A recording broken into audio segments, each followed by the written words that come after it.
Musimy poczekać na dżingiel jakiś pod transmisję.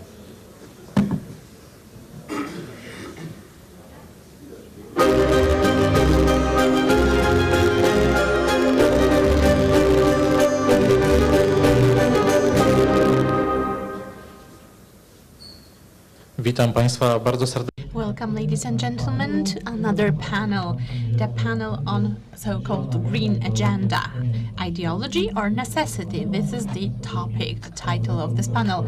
And let me present our guests. This will be Łukasz Warzecha from Do Rzeczy, the commentator of political life, and Professor Marcin Roszkowski, professor of Jagiellonian University.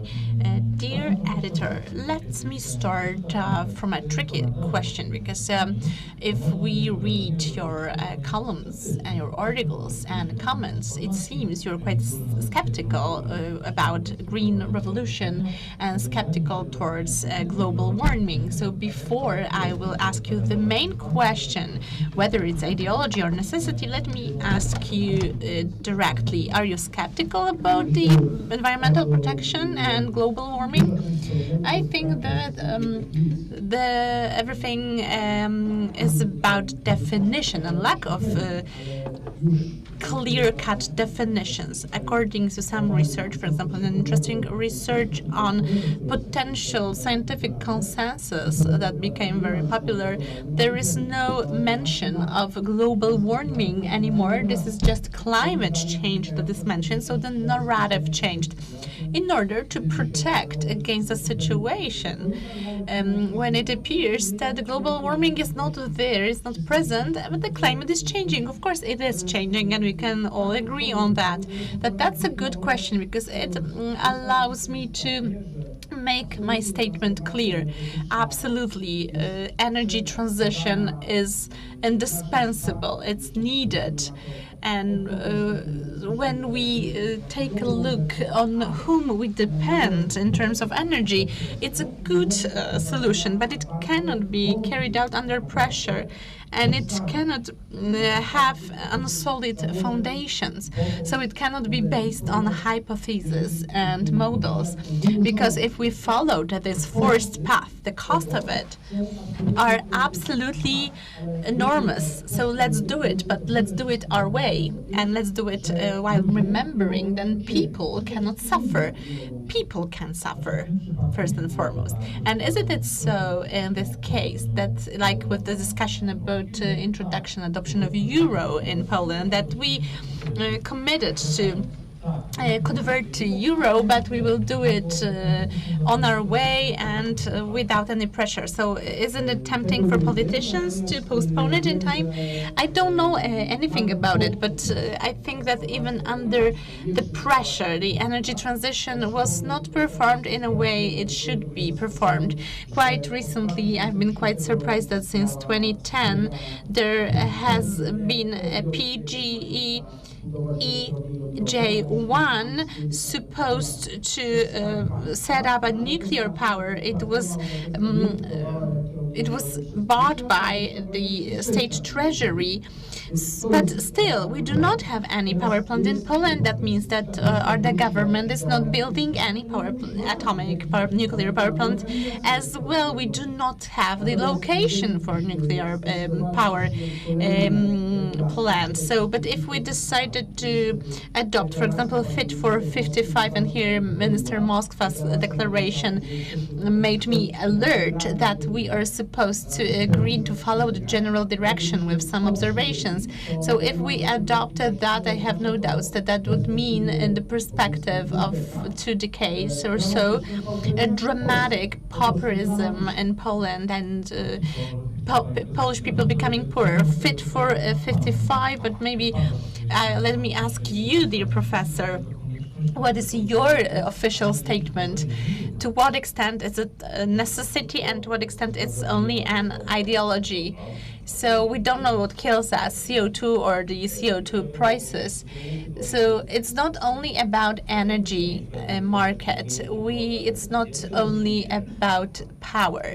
I would like to make some things explicit. We have something like technological advancement. People learn new things, and it's not any provocation because Łukasz, with my late boss, interviewed my boss yesterday. Do you remember what kind of telephone he had? He had a Nokia 3610. And nobody uses it. Oh, okay, so I have to go back.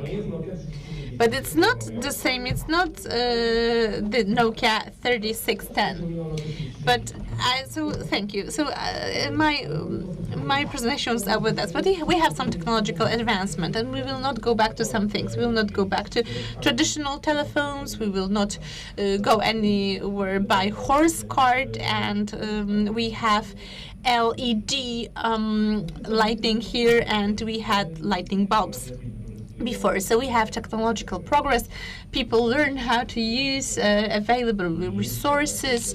They try to limit the ecological impact, and that's good. And the other element, which is embedded in the title of this panel, in some spheres, we have a certain significant dose of ideology added. Everyone believes in something, and especially in a very secular society, or in parts of society, there is a planetary religion that people do not plan children because they're afraid of dying, which is a paradox. It's they think that it's better not to live and to leave the world to animals. Of course, I simplify it, but I hear it. I write about it on my blog, and I don't want these two things to be confused, because as conservatives we have a right to use new technologies and to benefit from them. But a vast part of narrative is hijacked by highly ideological environments with very extreme approach. They create a planetary religion that Mother Earth is more important than anything else. And of course, that's the main problem. Of course, it is, because we all agree that advancement is good, that progress is good, especially in technological sense, that we can modernize our economy. We can do it on our way and at our pace. And something like Fit for 55, that is an imposition of some solutions and ideology. Yes, that's the difference between Euro and climate and environmental policy. I'm not talking about Fit for 55, but in the European system, we have this part of policy since 2005, and these elements of exerting pressure on some economic sectors to decarbonize have been there since that time. So we expected some bubble. There is the trading system, CO2 emission trading system. This is a political instrument. The European Union, from point 0 to point 1 to 2050, intends to decarbonize economy, all these taxes. For example, for large-scale energy and heating sector, that offers tools to eliminate fossil fuels from our functioning, to limit the emission of greenhouse gases. But part of these elements that we tackle here are the ideology is added to them, and that becomes a religion. So if I may butt in, because I would like to anchor here. You've mentioned LED lighting. We when we buy light bulbs, we opt for LED. But do you remember what was between the traditional light bulb and LED? Not halogens. These were compact lights. The technology was not developed yet, and they appeared to be highly harmful to environment. They didn't give much light.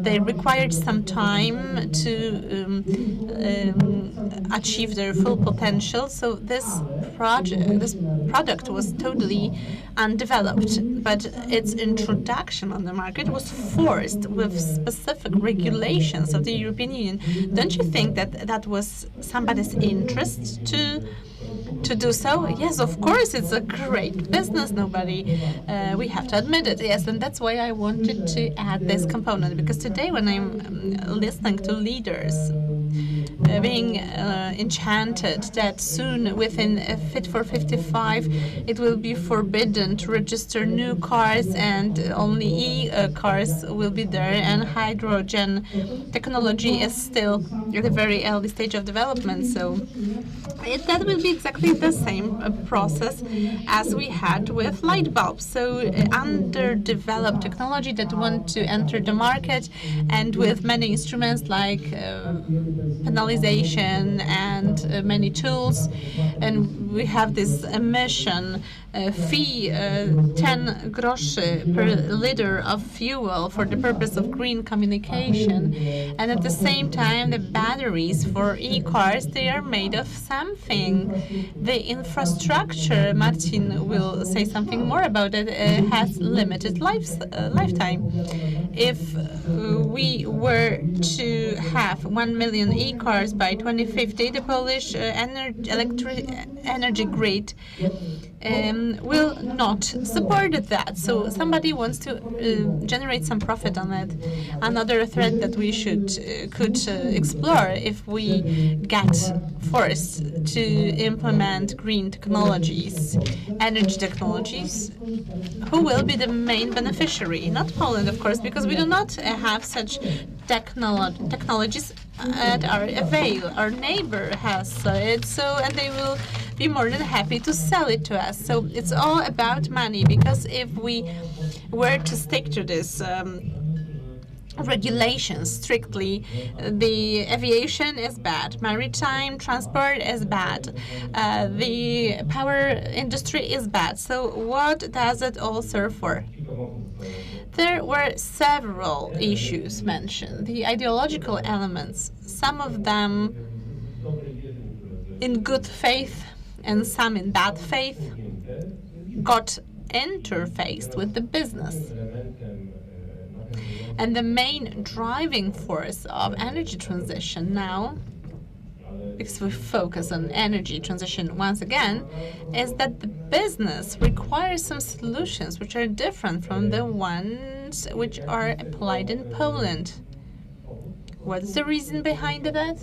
In the Western civilization, the Western societies, and in Poland we also see that shift in mindset, there we can see some goodwill to start that change. As it's, I will not advocate for the new minister, but both state-owned companies and the Polish government has no choice now, because in order to build this new energy market, they have to secure financing. These are hundreds of billions of PLN which are going to be spent in the coming years. The general average term in office is 4 to 6 years, 5 for some, depending on the function. If there are 2 terms in office, this is up to 10 years, so a lot of experience. And so if somebody takes decision now, this nuclear power plant, it hasn't been built for longer than I live, and it hasn't been built and constructed in a place when it's supposed to be built. So due to this lack of decision, we pay for it. Before the break, we've been talking and trying to find some middle ground to make Polish economy benefit from that, because it's a bit too late. It's a bit, of course, Łukasz, as a journalist, as a journalist, he tries to reveal some absurds, and I can reveal 50 others as well. But now we reach the moment where we have to find the way to generate profit, because never before did we see such an international and transfer of foreign financing as now. We do not explore and develop this technology, and we're not learning as fast in order to construct the budgets which will be required to be spent. The ministry, I'm not the ombudsman of the minister, but the minister is preparing such cross-sectoral arrangements for biogas and offshore and so on in order to make this value chain in the Polish sector staying with, to make the value chain stay in Poland as much as it's possible. There is no new solution. Even if we exit the European Union, and I do not advocate that, but even if we exit, we are so connected to economies of our neighbors that we would carry out this energy transition. So there is no other move rather than going forward. But so if there is no other move, so what should be our direction? Because on one hand, we can see that the Hungarian is bad and dirty, that the coal is bad and dirty, and everything is. And then we will end up reading in media that the force of wind was not enough, and we have to find out other solutions. And then the Germans, they fight nuclear power plants as well. So with the coal, on average, we explore about 3% less coal every year. So we experience some problems with that, and I do not want to exaggerate. So now we have problem with Polish coal in Polish power plants. Lignite is something different. It's burned on site, but you've mentioned biogas. We've been talking about this transition and the play of forces. Probably you do not follow commodity market and wholesale prices of energy. The average price in Spain was higher than in Poland. Why is it so? Despite the fact that we have more coal in our energy mix and they have more renewables, they have quite a lot of gas. So with regard to some threats and things that might be dangerous, the price of gas went up to, I can see the president from PGNiG, so on spot it went up by several percent, and all prices went up, and some companies even stopped to produce the plant protection products. So we had this renewables mix in the transition period, and only in this 10 to 15 days we are dependent on the Russian gas. We use about 400 billion cubic meters in Poland. So winners, as we have now with Gazprom, we will have similar in the future. And despite the fact that we follow a somewhat different policy than countries in the region, we have a different problem because we will need more and more gas due to the climate policy after opening of Baltic Pipe, and we built another gas port, and still we will have a few hundreds billion cubic meters of gas in Poland, and the whole Europe becomes even more dependent on the Russian gas, and so they are under chantage, and they are they are more susceptible to proliferation of different Russian ideas, and that is the result of alliance between between Russia and Germany, and we are dependent on this situation for the next 10 years, regardless of the fact that we have diversified the energy mix. We will need the gas, and they will target us, and this is also a result of climate energy, not referring without giving answer to the question whether it's going to it will be CO2 that's going to kill us or CO2 prices. So we cannot omit this influence from the side of Russia and Germany. So some countries calculated that the added value from other sectors is higher, so that's why Germany is resigning from nuclear power. So now they are advancing in hydrogen and in offshore and onshore. But the whole element is based on the fact that we jump into a half-empty swimming pool, because all categories that we need to achieve zero-emission economy in Poland are not commercially available yet in Poland. And there is also, this is an opportunity for the Polish business to earn, but that's also a risk, because politicians change, they learn the new technology, they request new and new expertise. And what is the recipe, the magic formula for all these problems? So what should be directions for the Polish energy mix? To what extent it is ideology, and to what extent it's about necessity? I would start from Vadum Separatum from Martin. As I've predicted, Martin, as a great analyst and journalist, he can see opportunities and what should be done, but it's based on the assumption that we just follow the flow, that we can only maneuver from left to right bank. And I have a broader perspective, and I can see some tragedy of Europe depending, and or maybe not based on, but because of this catastrophic sentiments, which are very emotional. I don't know if you know about climate clock suggested by Greenpeace, that was supported by some media in Poland. This is just to stir panic and some threatening messages. So I didn't have time to state it. So about this consensus on climate change, I could tell you to what extent the results are manipulated. I don't have time, but they are presented because no one checks the sources.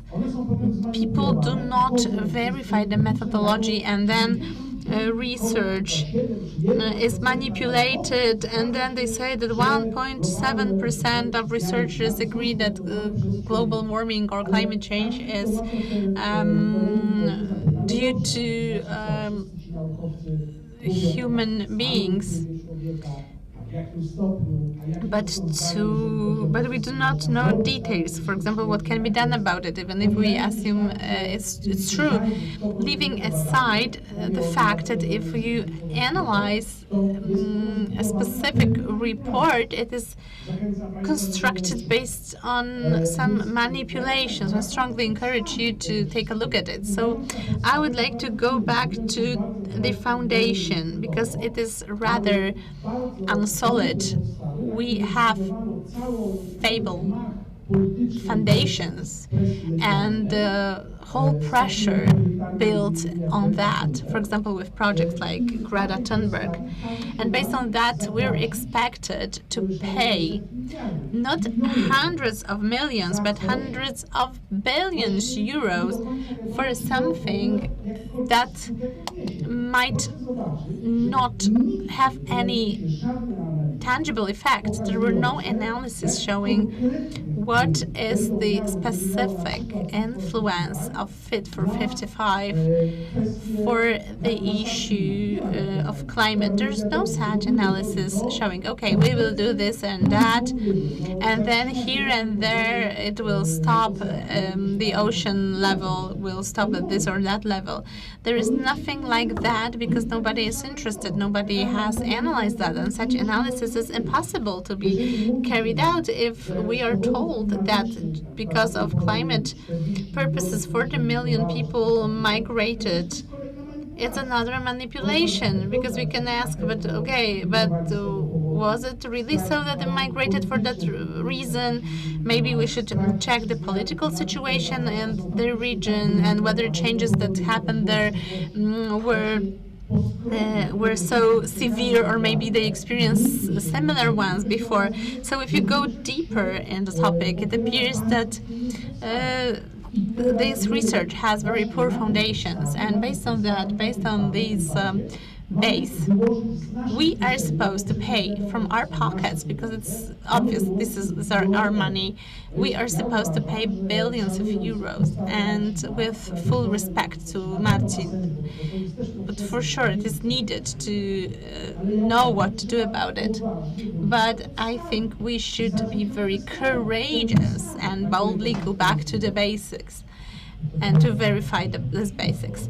And so what was brought about it, taking into account the political environment and the situation when we are some views are imposed on us. So what could this bring? Fundamentally, if we have something crazy like Fit for 55, I do not see any reason for Poland accepting that in any respect, because that should be rejected.